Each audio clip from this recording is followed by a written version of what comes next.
So hello students, आप सभी का स्वागत है हमारे YouTube channel class of English में। तो स्टूडेंट्स, मैं पवन, आज से मैं 12th क्लास की इंग्लिश पढ़ाने वाला हूं और इसमें कोई भी आपको दिक्कत आए तो आप मुझे कमेंट कर सकते हैं। Feel free to ask me. तो हम इसमें क्वेश्चन आंसर का कोई आपको हेडेक नहीं होने देंगे, क्योंकि जो देखो एग्जाम में क्या होता है कि क्वेश्चन ही सबसे इंपॉर्टेंट होता है। जो बच्चे क्या करते हैं कि इंग्लिश के क्वेश्चन छोड़ देते हैं और स्कूलों में भी क्या सिखाया जा रहा है कि आप पैसेज को कर लो, आप पास हो जाओगे, इस प्रकार का मटेरियल है। पर हम आपको क्वेश्चन को एकदम इजी भाषा में दिखाएंगे। तो आज हमारी ये पहली क्लास भी है और हम इसका एक मतलब करेक्टर स्केच हमने बनाया है, जो कि पिछले साल बोर्ड में भी आया था और आज हम उसको ही रीडिंग करने वाले हैं, क्योंकि पिछले साल आया तो इस बार इसका छोटा क्वेश्चन तो आना बनता ही है। आपके जो सप्लीमेंट्री बुक का है उस लेसन का करेक्टर स्केच हम पढ़ने वाले हैं। तो इसका पहला करेक्टर स्केच मिस्टर लैम्प। इसमें पहले आप समझिए, इसमें करेक्टर कितने हैं? 2 करेक्टर हैं। कौन कौन से? एक तो मिस्टर लैम्प और एक है डेरी। एक डेरी क्या है? एक डेरी भी मतलब इसका एक करेक्टर है। यहाँ जगह ही नहीं, चलो ये थोड़ा क्वेश्चन से बाहर है, पर इसके 2 मेन कैरेक्टर है। अब पहला प्रश्न क्या है, क्वेश्चन क्या है? Draw a character sketch of the mister lamp. कि मिस्टर लैम्प के बारे, मिस्टर लैम्प का चरित्र चित्रण कीजिए, कि एक करेक्टर स्केच बनाइए। ड्रॉ यानी खींचे, बनाइए। अब इसको हम 3 भागों में डिवाइड करते हैं।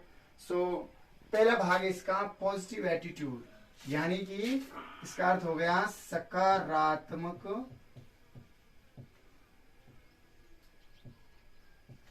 दृष्टिकोण। इसका अर्थ हो गया सकारात्मक दृष्टिकोण। अब कि मिस्टर लैम्ब क्या करता था, क्या उसके जीवन में, इस मतलब स्टोरी का हम एक तरह से सार बता रहे हैं, क्योंकि लेसन तो आपने स्कूलों में पढ़ा ही होगा। सो पहले लेते हैं कि mister lamb is a physically challenged. कि मिस्टर लैम्ब शारीरिक रूप से चैलेंज था, मतलब अपनी शारीरिक शक्ति यानी शारीरिक शरीर से, शारीरिक मतलब वहां से क्या था कि एक चैलेंज व्यक्ति था। He has lost, वो गंवा चुका था। He has lost, वो क्या गंवा चुका था?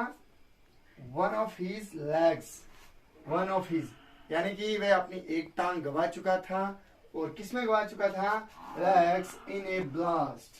इसको एक और लगा देते हैं, in a blast, कि वो ब्लास्ट में अपनी टांग गंवा चुका था। He has a tin leg, उसकी टांग क्या थी? टिन लेग, मतलब एक धातु से बनी होती थी। टिन आपको पता है कि साइंस पढ़ते होंगे आप, एक धातु होती है, टिन से बनी होती, क्योंकि उसकी टांग कट चुकी थी।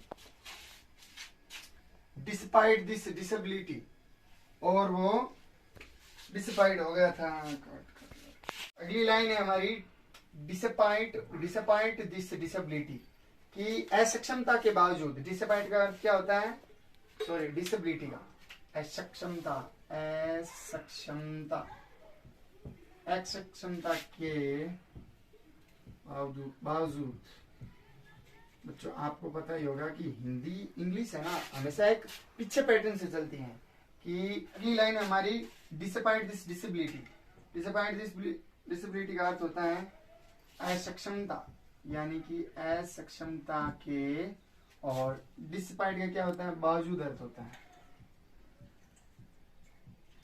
क्या होता है? बावजूद, असक्षमता के बावजूद भी।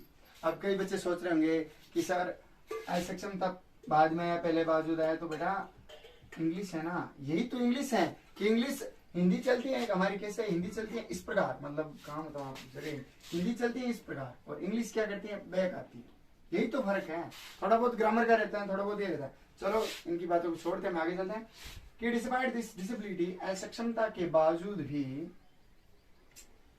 he has a very positive attitude towards life, कि वह अपने जीवन में पॉजिटिव यानी सकारात्मक दृष्टिकोण रखता था। कौन?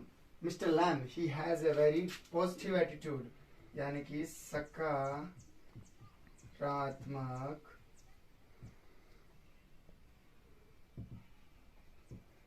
दृष्टिकोण रखता था टुवर्ड्स लाइफ, अपनी लाइफ में। he enjoy what he is and what he has, कि वह अपनी जिंदगी में आनंद लेता था कि जैसा भी मैं हूं अच्छा हूं।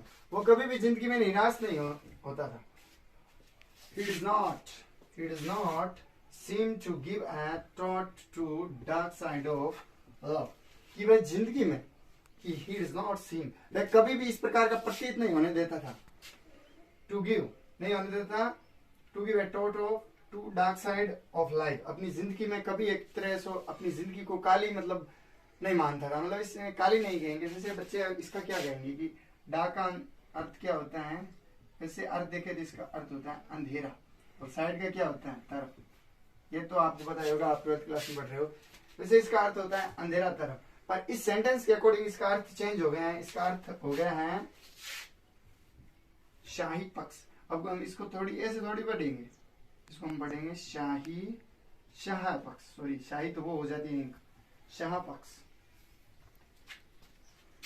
He does not seem to give a thought to dark side of life। कि वह अपने जीवन को कभी एक तरह से शाही पक्ष के तरह नहीं मानता था, अपने जीवन को खुला आजाद मानता था, क्योंकि उसका वो पैर टूट चुका था, वो ब्लास्ट में जल चुका था। इसी तरह अगले पार्ट में हम डेली की स्केच पर भी हम ध्यान देंगे। तब तक के लिए थैंक्स। और आप हमें इस क्लास को कमेंट करके जरूर बताएं कि आपको कैसी लगी, और आपको इसमें से कोई भी आपको वर्ड टफ लगे तो आप उसका कमेंट करना। मैं उनका नाम लूंगा और उनको सॉल्व करने की पूरी कोशिश करूंगा। तब तक के लिए जय हिंद, जय भारत।